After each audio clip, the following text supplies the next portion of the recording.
Hello guys, welcome back to my channel. Ever wondered how a group of Viking raiders ended up creating one of Europe's most powerful duchies, conquering England and leaving a mark on history that's still felt today? The story of Normandy is more than just scenic coastlines and delicious cheese. It's a saga of transformation, conquest, and conflict that has shaped the modern world. Let's dive into the incredible history of Normandy.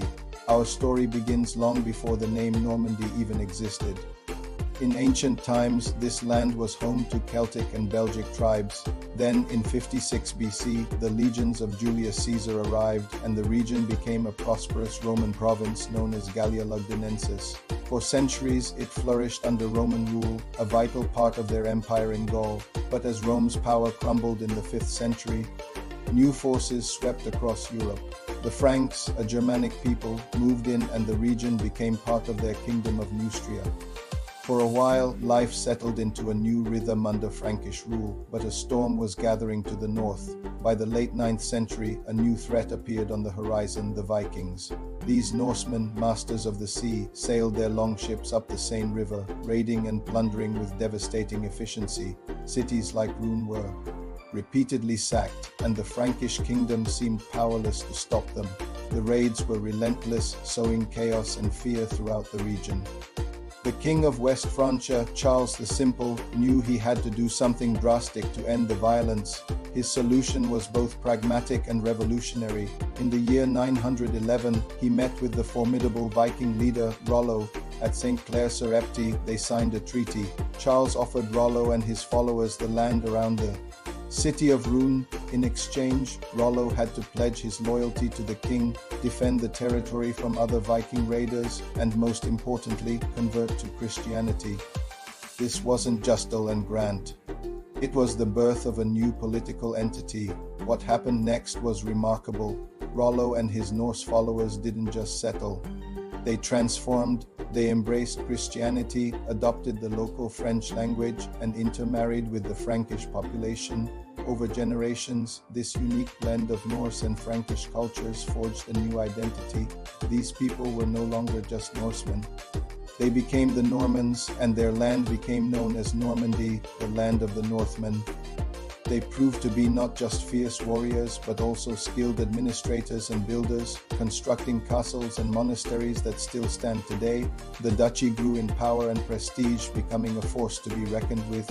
Just over 150 years later, the Normans would make their most audacious move yet, one that would forever change the course of European history.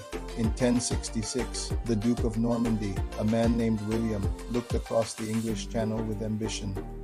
Believing he had a claim to the English throne, he assembled a massive invasion fleet. In October of that year, his army landed in England and faced the English forces at the Battle of Hastings. William emerged victorious, earning the title he is known by today, William the Conqueror. His coronation as King of England on Christmas Day 1066 marked the beginning of a new era. For the next century and a half, the rulers of Normandy were also the kings of England. This created a powerful cross-channel empire, often called the Anglo-Norman Empire. This dual kingship had a profound impact. Norman French became the language of the English court, aristocracy, and law, fundamentally reshaping the English language itself. Norman architecture, administration, and culture were imported into England, leaving an indelible legacy. For a time, it seemed this powerful empire, spanning from the north of England to the south of Normandy, was invincible. But this unique political arrangement was inherently unstable. The Duke of Normandy was a vassal to the King of France, but the King of England was a sovereign monarch. When the same person held both titles, it created a constant source of tension and conflict. How could a king be a subject to another king? This paradox would lead to centuries of war between France and England. The breaking point came in 1204.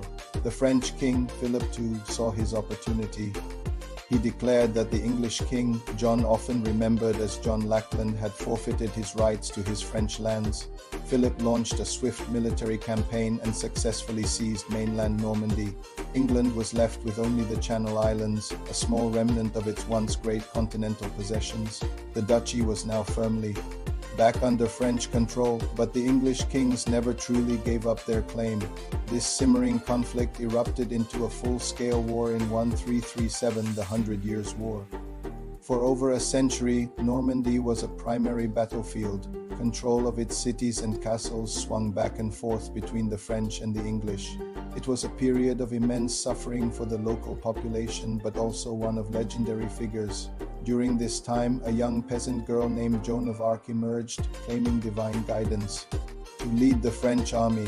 Although she turned the tide of the war for France, she was eventually captured by English allies, put on trial in the Norman capital of Rouen, and tragically executed in 1431. The war finally ended in 1453, with France ultimately victorious.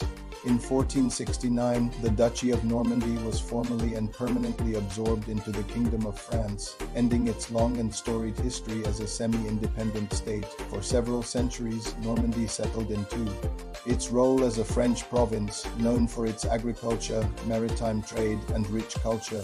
But in the 20th century, the region was thrust back onto the world stage in the most dramatic way imaginable. During World War II, it became the key to liberating Europe from Nazi occupation. On June 6, 1944 D-Day, the Allied forces launched Operation Overlord. It was the largest amphibious invasion in human history. Thousands of ships and aircraft carried over 150,000 soldiers to the shores of Normandy. They landed on 5 beaches with code names that are now etched in history: Utah, Omaha, Gold, Juno, and Sword. The fighting was ferocious, especially on Omaha Beach, but the soldiers pushed inland, establishing a critical foothold in Fortress Europe. What followed was the brutal Battle of Normandy. For nearly 3 months, Allied and German forces fought a grinding war of attrition through the region's dense hedgerows, fields, and towns. Cities like Caen and Saint-Clair were almost completely destroyed. The battle was a turning point. It led to the liberation of Paris in August and paved the way for the final defeat of Nazi Germany in Western Europe. The peaceful beaches of Normandy became a symbol of sacrifice, courage, and the fight for freedom. In the post-war era, Normandy began to rebuild. In 1956, for administrative reasons, the historic region was divided into 2, Upper Normandy and Lower Normandy, but the shared history and culture remained strong. Recognizing this, the French government reunified the 2 halves into a single region of Normandy in 2016, bringing the ancient duchy back together. Today, Normandy is a vibrant and beautiful region. It's a place where history is alive. You can walk the D-Day beaches and pay respect at the vast American cemetery. You can marvel at the medieval abbey of Mont Saint-Michel, rising magically from the sea. You can stand in the spot where Joan of Arc met her fate in Rouen, or visit the Bayeux Tapestry, which depicts the Norman conquest of 1066 in stunning detail. It's also a land of art, having inspired Impressionist painters like Claude Monet, and a paradise for food lovers, famous for its camembert cheese, cider, and calvados. From Viking raiders to D-Day heroes, Normandy's story is a powerful testament to how a small piece of land can change the world. Thank you so much for joining me on this journey through the history of Normandy. If you enjoyed this video, please give it a thumbs up and subscribe for more deep dives into history. Let me know in the comments what piece of Norman history fascinates you the most. See you next time.